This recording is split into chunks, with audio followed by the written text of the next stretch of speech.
오늘은 그 여호수아와 한국교회 하겠습니다.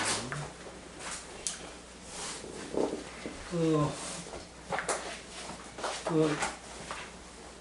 86페이지에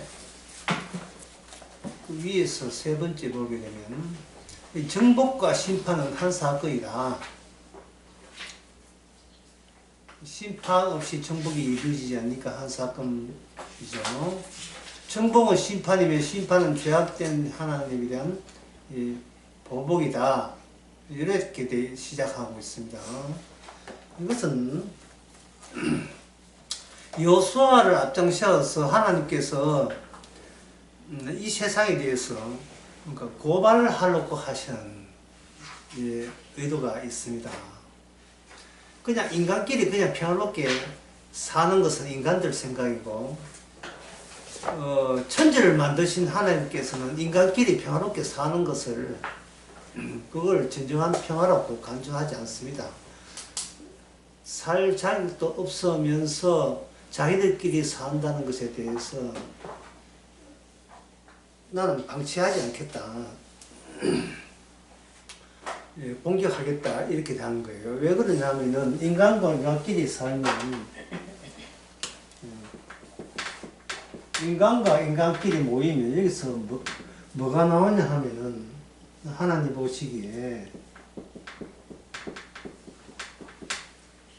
비언약이 나온다. 비언약.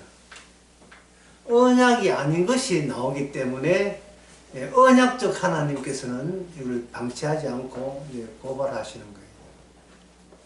인간과 인간의 만남에서 언약이 안 나오는 것은 너무나 당연하죠. 그래서 여호수아의 전체 내용은 비언약을 고발하고 심판하면서 그 심판하는 그것이 비언약에 대한 언약적 정복 이렇게 표해도 돼요. 비언약이 나온다. 따라서 비언약은 그냥 방치하지 않고 비언약에 대한 언약적 정복이에요. 언약적 정복이다. 여기 휴지 있습니까?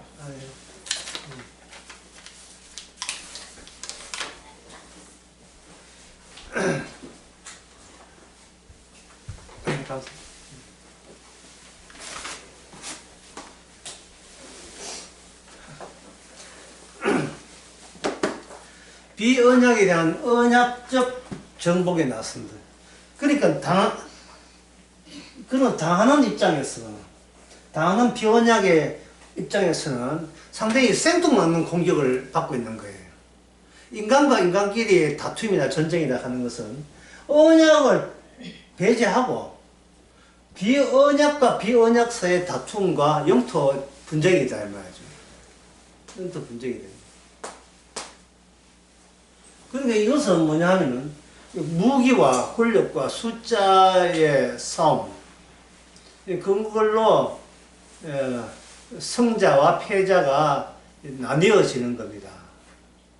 근데 여기에 언약이 쑥 개입되어 버리면 숫자나 사람의 그 권세, 무기력 이런 거 상관없이 언약 있느냐 없느냐로 승패가 결정 나버립니다. 이 일을 하나님께서 여호수아를 앞장세워서 이걸 시범적으로 가나안 땅에만 이러한 하나님의 본래 자기의 추진하려는 본 마음을 드러냈어요. 가나안 땅에서만. 그래서 가나안 땅에서 이루어지는 여호수아 전쟁은 이게 하나님의 계시에 속합니다. 계시에 속한데 그 전쟁에 참여하거나 바라보는 사람들은 하나님의 계시를 해서 뭐 위에서 뭐 신비롭게 오는 게 아니고 실제로 피티 나는 전쟁 광경이죠. 이 전쟁인데 그 전쟁 하나하나가 하나님의 자신의 뜻을 이 지상에, 비언약적 지상에 나타내는 하나님의 계시로서 벌어지는 현상들이다. 이렇게 보면 돼요. 그래서 이 여호수아라는 이 하나님의 이 계시의 실질적 현상을 우리가 외면하면 안 되겠죠. 예. 하나님의 계시를 알아야, 하나님의 뜻을 알아야 되는데, 그 뜻은 전쟁이 난 형태로서 이미 여호수아에게 우리에게 나왔잖아요. 전쟁 좋아하는 사람 누가 있을까? 전쟁은 아무도 좋아하지 않아요. 귀찮고 힘들고, 예, 목숨 잃을 수 있고, 평생 일궈 놓은 거 다 한꺼번에 다 날아갈 수도 있고, 예. 승리하면 또 승자한 대로 또 패자한 게 미안스럽고, 만약에 군대에 참전해서 전쟁에 나섰다, 그래서 우리 편이 이겼다, 마냥 신나지는 않았죠. 내 손에 죽었던 베트콩이 몇 명이냐, 뭐 베트콩의 가족은, 그 불한 가족들은 얼마나 가슴 아프겠는가. 지나 나나 똑같이 한 가장이고 식솔이 많은데 내 총에 맞아 죽음으로써 그 집안이 완전히 파탄 났다. 그런 것을 생각해 보면 비록 그 전쟁하는 것은 나는 나쁜 짓은 아니지만, 이 모든 죄가 이 전쟁 그 자체에 죄가 있구나.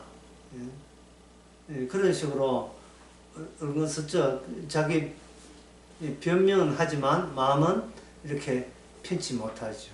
온전한 평화가 될 수가 없는 겁니다. 그래서 이게 이 전쟁에 대해서, 여호수아에 대해서 두 가지의 견해가 있을 수가 있죠. 하나는 뭐냐 하면 언약적으로 보는 견해가 있고, 하나는 언약적으로 보지 않고 이스라엘 민족이 자기 터잡고 자기 땅이 없는 이스라엘 민족이 악착스럽게 하나님이 앞장서서 정복에 나서가지고, 여호수아가 정복에 나서서 자기 부동산 하나 확보하려고 대대로 물 후손에 터전 마련하려고 그토록 싸웠던 책이 여호수아다. 이렇게 설명하면 이건 안 되죠. 안 됩니다. 왜 그러냐 하면, 그건 모든 인간이 언약, 부언약 상관없이 모든 인간이 해오고 있는 일이잖아요.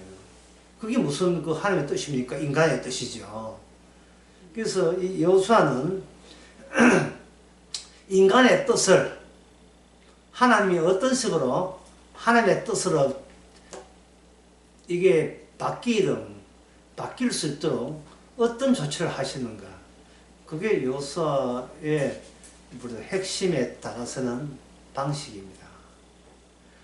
내가 사는 것이 나의 뜻인데, 여호수아 계시를 거치면서 내가 사는 것이 나의 뜻이면 안 된다는 겁니다. 그럼 고발당해요. 그러면 뭐냐? 나의 사는 것이 나쁘냐? 내가 살고자 살면 나쁜데, 이것이 하나님의 뜻으로 산다면 이거는 하나님의 일이 되죠.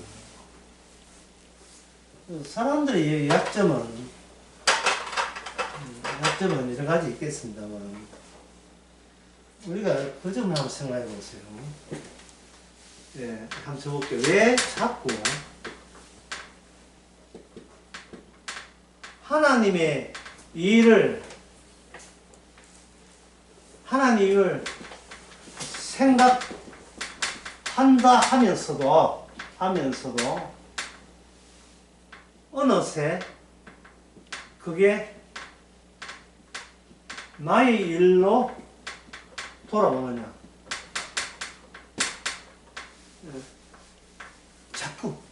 자꾸 이게 한두 번이 아니고, 하나님의 일을 하면서 관심사는 어느새 그게 나의 일이 되고, 하나님의 일이 나의 일이 되어버렸죠. 그 원인은 어제 수요일날 설교한 것처럼 이게 어디에 있냐면 육신에 있어요. 육신에.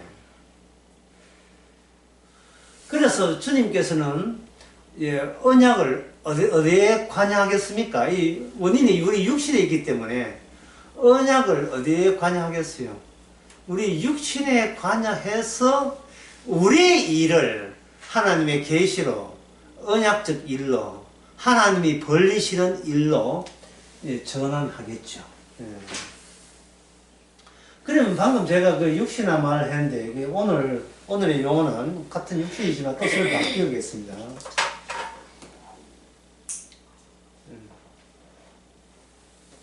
바뀌는데, 이거 뭘로 그냥 바꾸냐 하면, 이걸로 바꾸겠습니다. 이 비언약 세계니까, 그 정복당한 세계가 비언약 세계니까, 우리는 여수와 편에 자꾸 설명하지 말고, 정복당하는, 그것도 억울하게 정복당하는, 그것도 대대로 우리 땅이라 여겼던 그 땅을 난데없이 광야 애굽에서 나왔던 땅 없는 민족에게 모조리 다 빼앗기는 그 안타까운 사연을 접한 그 당시의 이방 민족의 심정으로 돌아가 보자는 거예요. 심정으로. 예, 그들이 할 말이 많잖아요. 예? 왜 성경은 도둑들의 편에 서서 하나님의 뜻이라고 하느냐? 이럴 수도 있잖아요. 그냥 니는 니대로 애굽에서 그냥 종로를 하든지 그냥 살아. 괜히 기어 나오지 말고 여기는 대대로 우리 땅이다. 뭐 이게 와서 뭐 한 5년 10년 기거한 게 아니에요. 대대로 그거는 열쪽 이방 민족의 열쪽 땅이에요. 부동산 등기 띄봐요. 누구 땅인지. 그들 땅이에요. 아무리 족속과 가나안 족속들 땅이에요. 자기 땅에 주인이 없는 게 있다며. 있는데 왜 어디 밖에서 온 돌이 이걸 박힌 돌을 빼버리고 내 땅이다.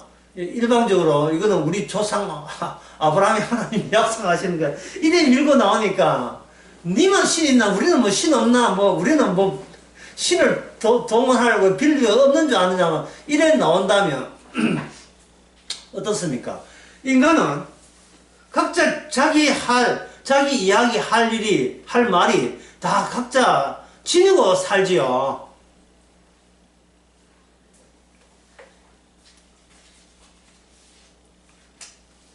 이들 살 때 일인데 비가 오더라. 비가 주룩주룩 오는데 비가 와서 비 안 맞기 위해서 이게 빌딩 밑에 들어갔는데 길 건너에 저쪽에도 빌딩 밑에 또 사람들이 일단의 사람들이 필피해 있더라고요.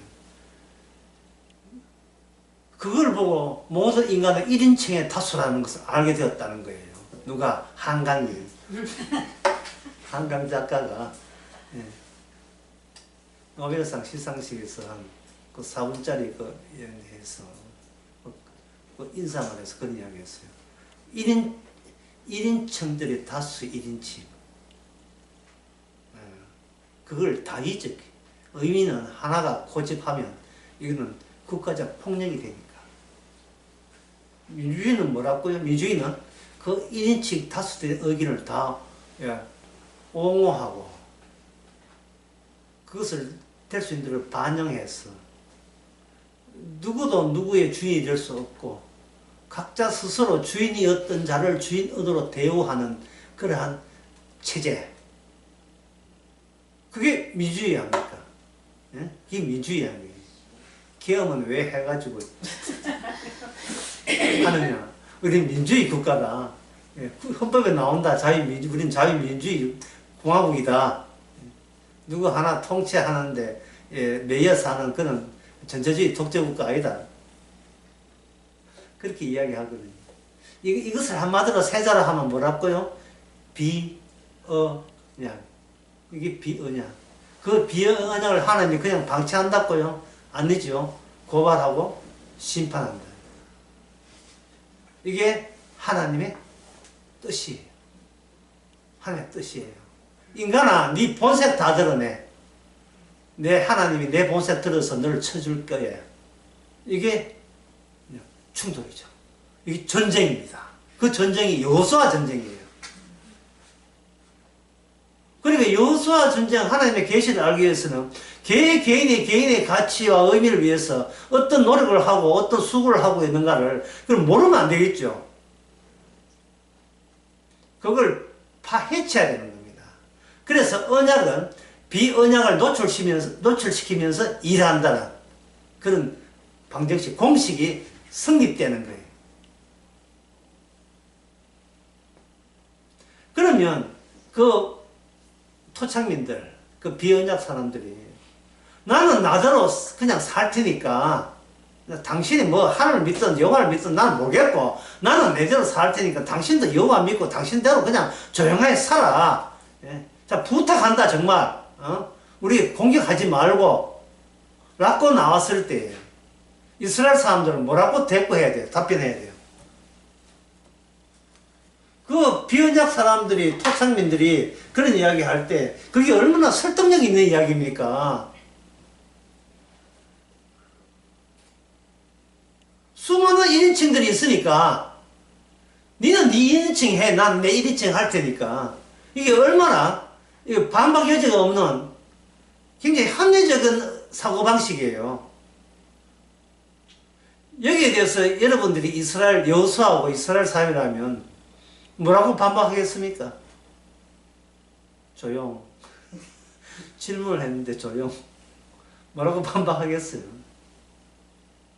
네 눈에 이게 우리가 하고 싶어하는 일이냐? 보이냐? 이게 바로 하나님의 일이다. 뭐 나들 어떻게 했어? 나들 하고 싶어하는 게 아니야. 하나님의 일이 이거다. 하나님의 일이.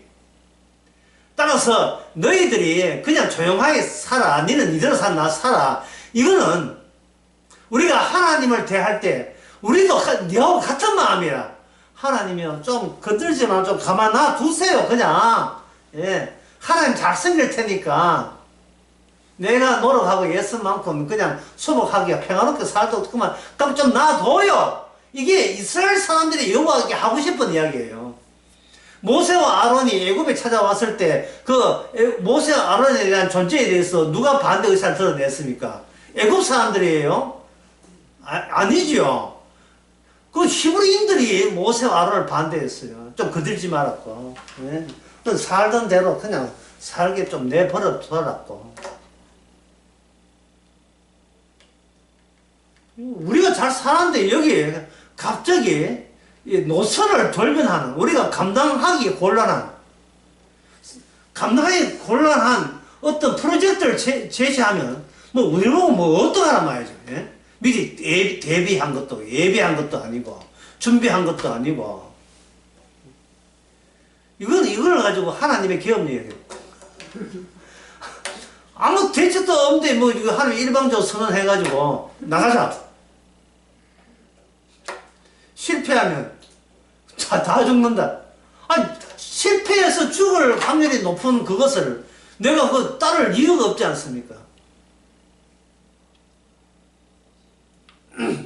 성경에 보면서 여호수아는 하나님의 계시, 그리고 다른 성경도 마찬가지지만 우리가 성경을 얼마나 안일하게 보고 있는가, 왜 안일하게 볼 수밖에 없는가, 우리는 비언약에 이미 익숙해졌고 그 비언약은 뭐냐면 이 단어로 대변하겠습니다.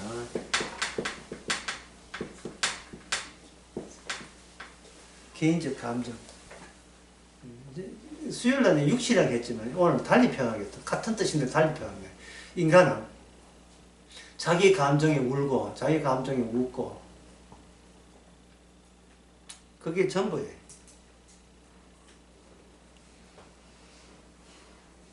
이걸 단어를 하면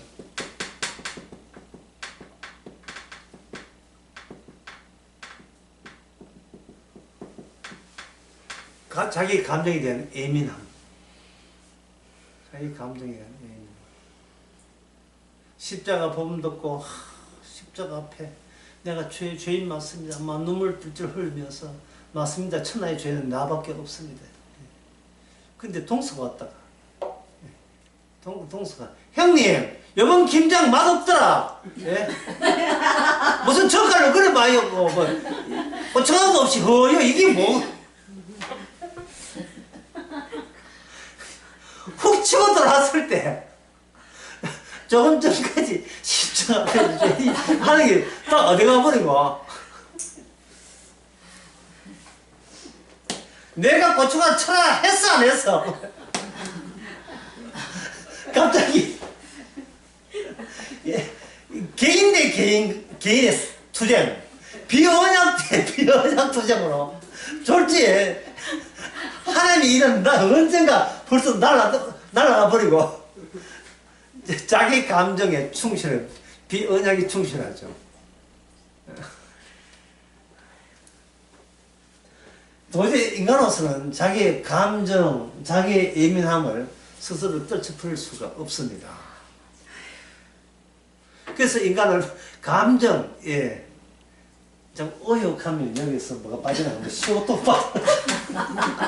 안 그래도 환경이 온난화가 문제 환경 보이면 CO2가 빠져.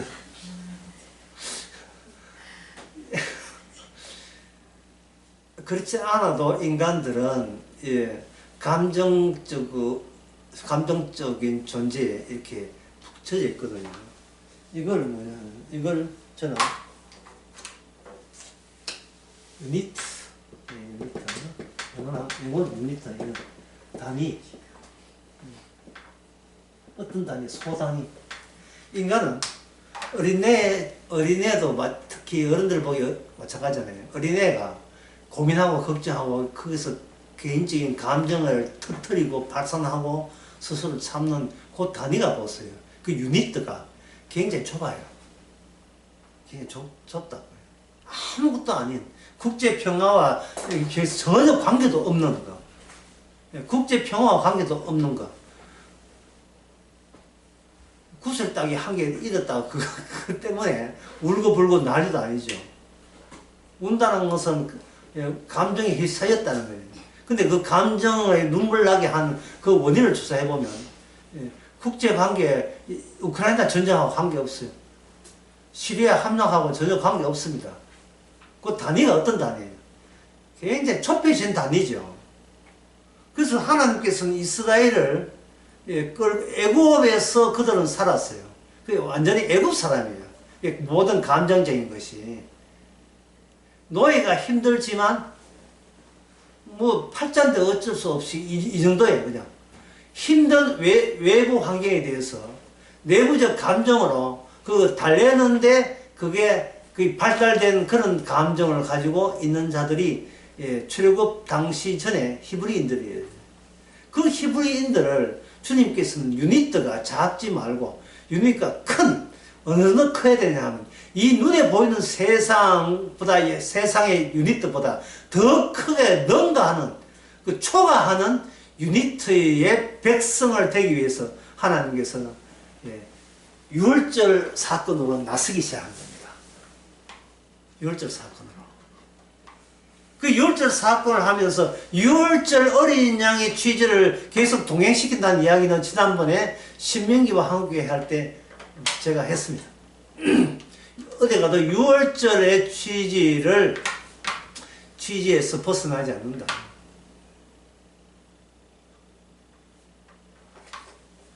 그리고 이제 신명기에서 신명기 요단강에 모세가 안 들어가면서 너는 앞으로 가라. 나는 위로 갈게. 이중성이죠. 이중성. 수평적인 것과 수직성. 수직으로 가는 길과 수평으로 가는 길. 모세는 수직으로 바로 갔지요. 왜냐하면 시내산에서 그 받을 때 합류될 수 없는 천사의 나라에 감히 인간이라는 존재가 거기에 합류했다는 것은 모세가 훌륭했어가 아니라 모세를 거룩한 나라에서 가도 모세가 죽지 않고 보존할 수 있는 다른 조건이 모세와 더불어 동행했고 덧입혀졌기 때문에 그렇습니다. 그게 뭐냐 하면 모세가 아니고 모세 언약이에요. 모세 언약. 수직적으로 형성되어 있는 하늘나라의 그 모든 질서가 언약이라는 이름으로 미리 단 한 명 모세에게 그렇게 덧입힌 겁니다. 그래서 모세는 회막에서 단독으로 하나님을 만날 수 있었고 모세가 성신으로서 예언을 할 수 있었던 거예요.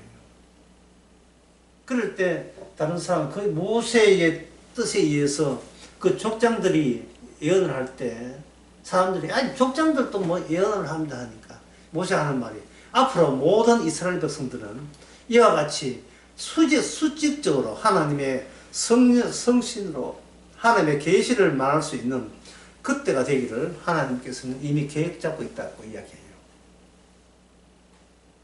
우리 입에서 이중성이 나오는 거예요. 이중성. 수평적인 것은 단위가 개인에서 가정으로, 가정에서 사회로, 사회에서 국가로 기껏 수평적이니까 개인에서 가정으로, 가정에서 그 다음에 사회로, 그 다음에 보다 넓은 사회가 이렇게 추상화되면 이거는 국가라는 겁니다. 국가는 추상화된 거예요. 추상화. 아니 종교 같은 거네. 종교 같은 거. 국가 눈에 안 보여요. 많은 사람들이 보이지. 국가는 안 보여요. 촛불 들고 있는 사람들이 보이지. 국가는 안 보인다. 민주주의 국가는 없어요. 그냥 사람들이 어떤 보이지 않는 이념을 외치는 거지. 그걸 이데올로기라, 이념이라 하는데, 이념을 외치는 집단이 있을 뿐이지, 민주주의라는 건 없어요. 촛불 100놓게 해도, 맞바람 휙 불면 다 꺼지죠. 그런데 개인에서 가정, 사회, 넓은 사회, 직장일 수도 있고, 넓은 가정, 국가, 이렇게 될 때, 여기에 따라서 인간의 자기적인 개인 감정도 같이 여기에 덧붙여서 이게 단위별로 감정을 건드릴 수 있는 영향이 보다 많이 받는 쪽으로 이게 진행되고 있습니다. 어릴 때 구슬치기 때문에 감정 상했다면 나의 가정에 어려움이 있으면 그때 자기 감정 수습이 또 따로 자기가 정립이 되고 나중에 학교 직장 생활에서 또 감정 상황이 있으면 감정 상해서 사표 내고 때려치울까 뭐 이렇게 사표 낸다 사직 써 일신상의 이유로 막 내려고 이 사장이 이미 뭐 갖고 와서 내 줄 거 있어 있습니다 하고 내려 하는데 마치 이쪽 휴대폰을 올리면서 여보 내 임신했다 그 소리도 못 찾지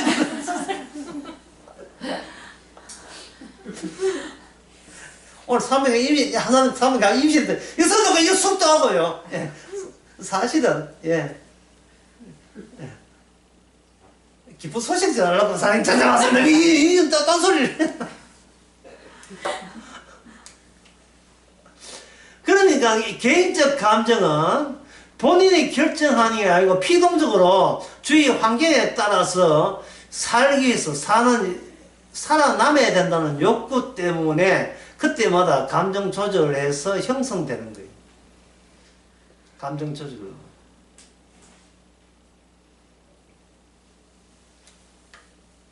물론 그런 점이 어떻게 되느냐 하면은 개인에서 가정으로 이걸 그림을 한번 그려보겠습니다.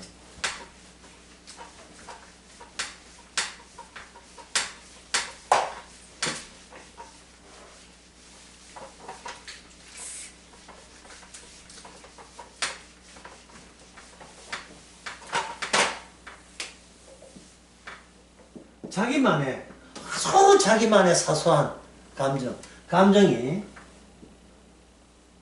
감정이 하나의 가정사에 있을 때 가정의 일 올 때 예를 들어서 어린애는 아버지가 사업을 하든 부도를 하든 그 관심 없어요.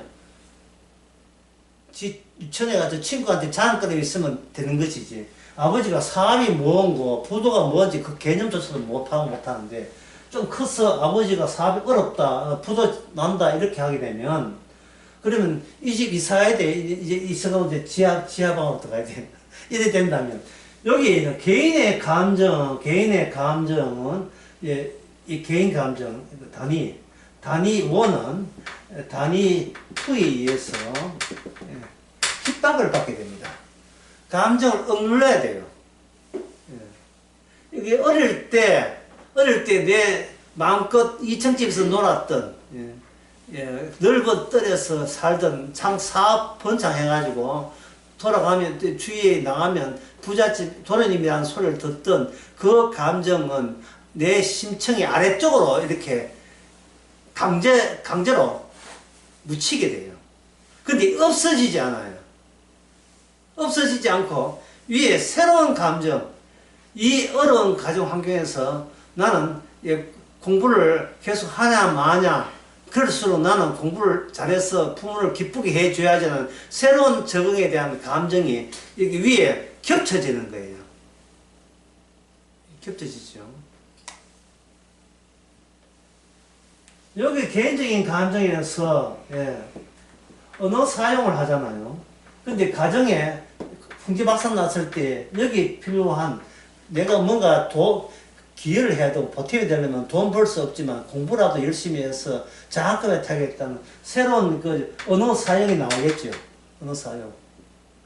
밑에 있는 언어 사용 1을 하고 위에 있는 언어 사용 2를 하면 항상 2가 1을 압박하고 있는 입장에서 압박하고 있다. 있어서 이게 뭐로 나오냐면 꿈으로 나오는 거예요. 꿈으로 뒤집어서 나오는 거예요. 꿈에서. 실컷 뭔가 실컷 엄마하고 이렇게 송하고 같이 이게 풍족에 살았던 그때 그걸 막 보면서 웃었는데 깨보니 꿈이라. 현실은 햇빛이 안 돌아. 방역차가 위에서 막 돌아. 방역차가 어떤 아저씨 막 오줌 누고 매래. 기생충이야 이거 보면. 그러나 꿈속 세계에서는 뭐냐? 내가 처음 한 거예요. 그때. 그러니까 이것을 경상도에서는 이런 어감하는 걸 뭐라 하냐? 이걸 가지고 경상도 말로 식은 났다. 식은 식견이라고 표현하면 그게 뭡니까? 철이 났다. 철이 났다. 까불지 않고 진중하게 어떠한 어려움도 해칠 수 있는 자질이 향상되었다. 이렇게 이야기하는 거예요. 힘든 것을 겪어나니까. 하지만 이 문제는 언약적으로 볼 때에 이 문제는 이게 수직적입니까? 수평적입니까?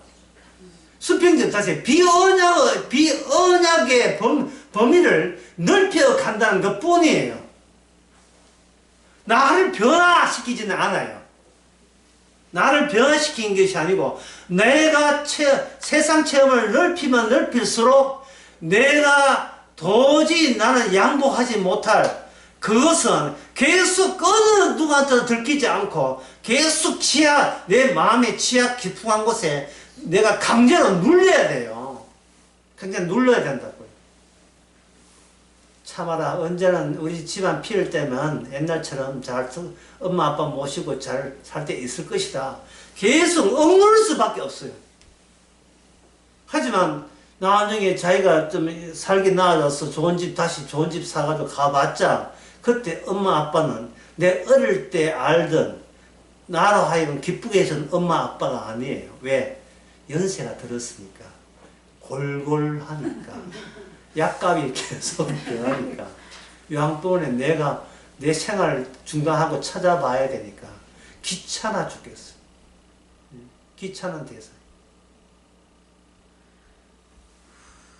뭐 남은 유산이 있으면 좀 이렇게 보람이 있는데 그것도 없고, 돈 어디 꼬라박이 다 꼬라박고 이제는 성공한 애한테 기대서 하는 짐이 되는 부모. 그럼 어떻게 됩니까? 영원한 나의 꿈은 계속해서 이게 현실화되지 못하고 내가 그래서 억눌러서 현실에 대해서 나의 허탈감과 상실감만 제공될 뿐이에요. 상실감. 그래서 그 상실감, 허탈감 이걸 그냥 빈자리 놔두면 힘들지요. 뭐 어떻게 되는가? 맺가야 되지 않습니까? 맺가는 게 뭐냐? 인간들이 사적인 분노가 감정이니까 기쁠 때를 생각하면 옛날에 기쁘지 못한다는 그 간격, 텀을 분노로 퍼뜨리는 거예요. 그 분노가 뭐냐? 촛불집. 정치.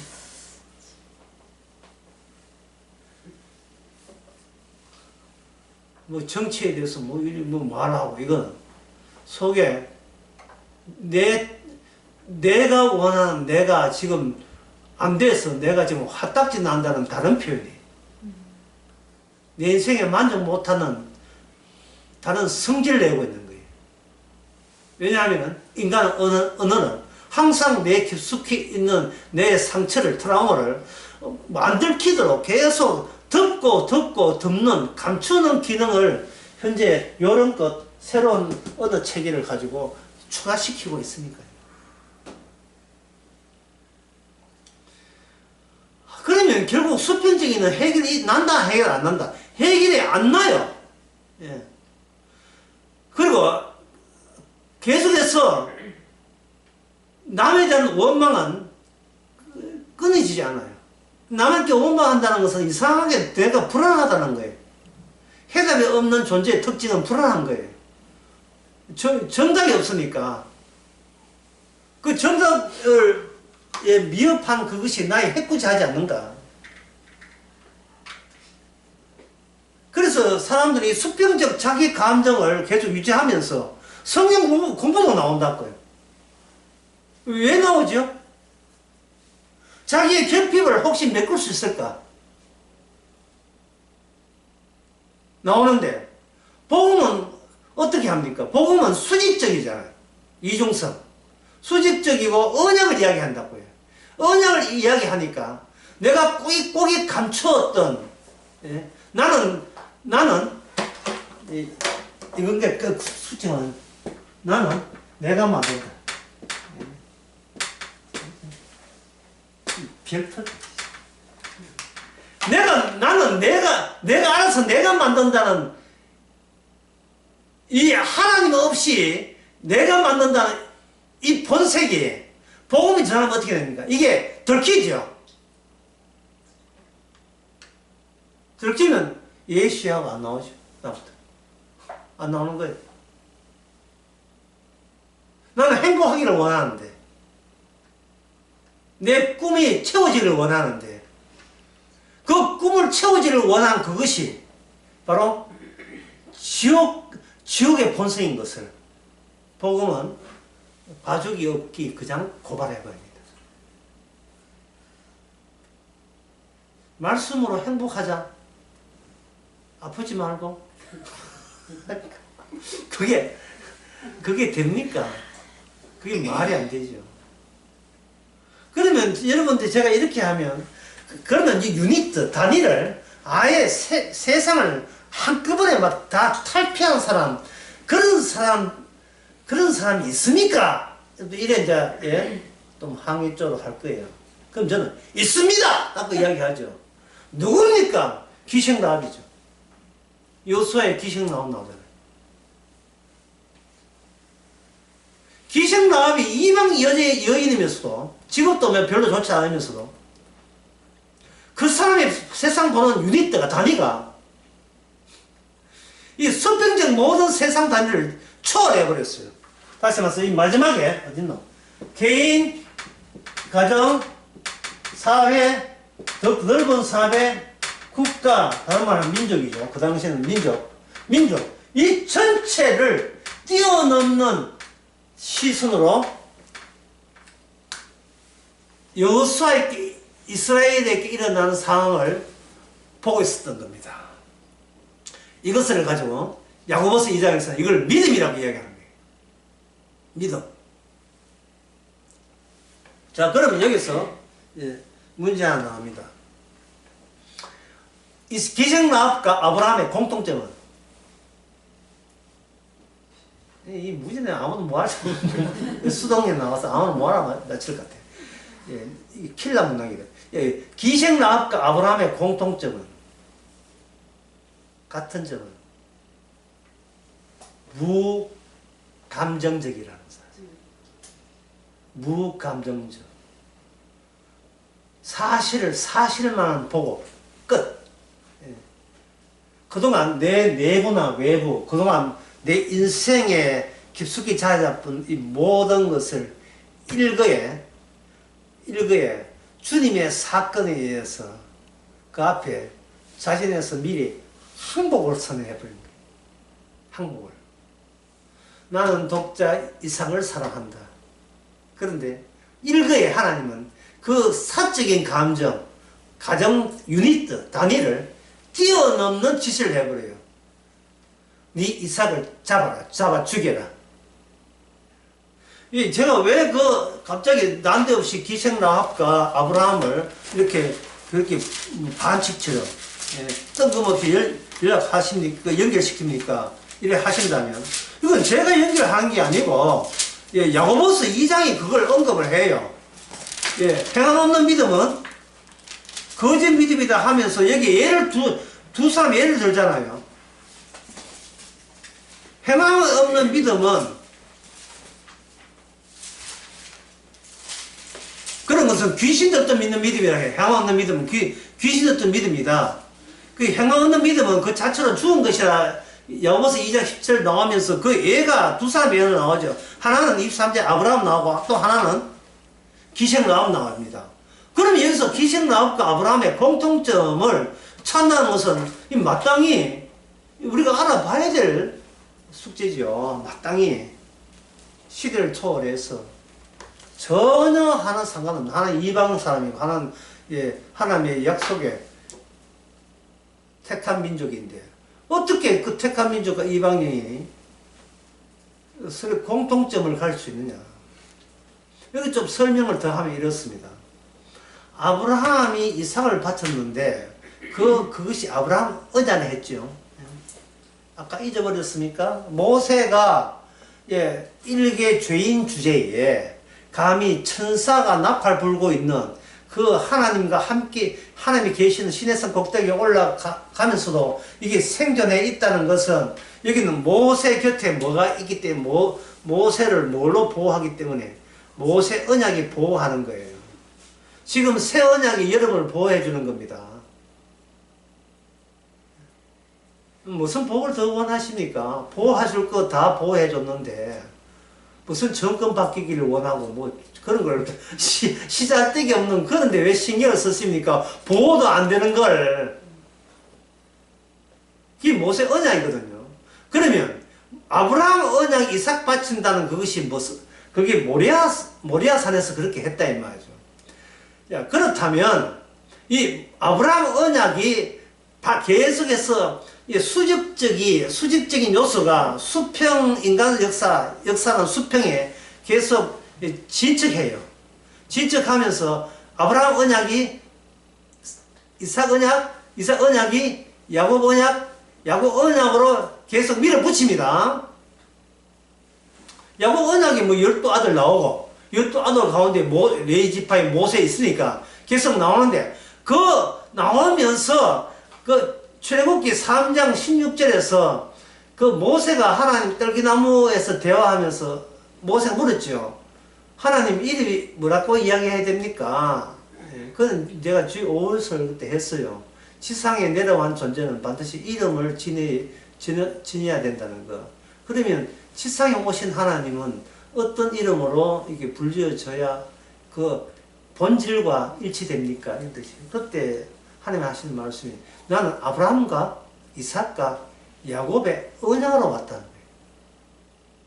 그 야곱으로 언약으로 왔다는 것은 아까 제가 모세 이야기한 것처럼 죄인이 감히 천국 들어가는 것은 이거는 안 돼요. 생명나무에서 추방되기 때문에 불가능한데 그 불가능한 것을 이루기 위해서는 보호막이 필요한데 그 보호막으로 오셨다는 겁니다. 그 보호막이 아브라함과 이삭과 야곱의 보호막이 함축된 것이 뭐냐? 바로 유월절 어린 양이죠. 유월절 어린 양. 그러면 기생 라합은 뭐를 생각했습니까? 지금 여리고성 우리 민족, 우리 성을 공격하는 저들은 도대체 뭘 믿고 이렇게 이곳까지 와서 내가 사는 이 여리고성을 무너뜨리려고 하느냐? 기생 라합이 수집한 정보에 의하면 그들은 애굽에서 나올 때 유월절 어린 양으로 해서 나왔다는 그러한 또 전설 같은 그런 이야기가 들려오는데 이게 단순히 전설이 아니고 실제로 그동안 광야에 지나오면서 일어났던 무수한 전쟁을 통해서 이 전설이 아니라 실제로 사건화되어 있다는 것. 사건화 되어버렸다는 겁니다. 그냥 높은 파도가 이렇게 밀려오는 거죠. 귀신라합은 인간의 역사를 초월한 그 높은 파도에 자진해서 자기 몸을 맡기면서 그 언약 안에 자기가 쑥 들어오는 겁니다. 그 보호막 안에. 저도 보호해 주세요. 저도 보호해 주세요. 그렇게 되면 여리고 성에 대한 이스라엘의 침략 행위는 어떻게 돼요? 정의가 돼요. 정당한 것이 되고 어려운 것이 되고 동시에 그 이스라엘을 반기지 않은 모든 것은 비언약이 되면서 불의가 되고 죄악이 되는 겁니다. 참. 다시 말해서 너희들은 왜 기생라합처럼 되지 않느냐 하는 이것을 야고보서 2장에서 묻는 겁니다.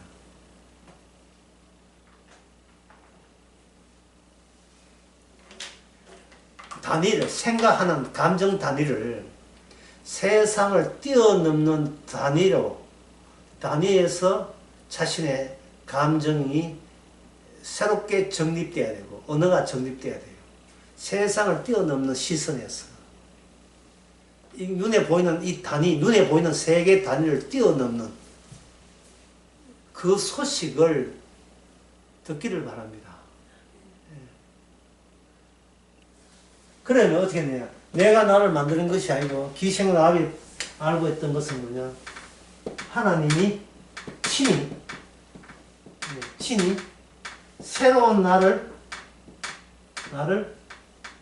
언약 안에서 만드신다. 이래 되죠. 언약 안에서 만드신다.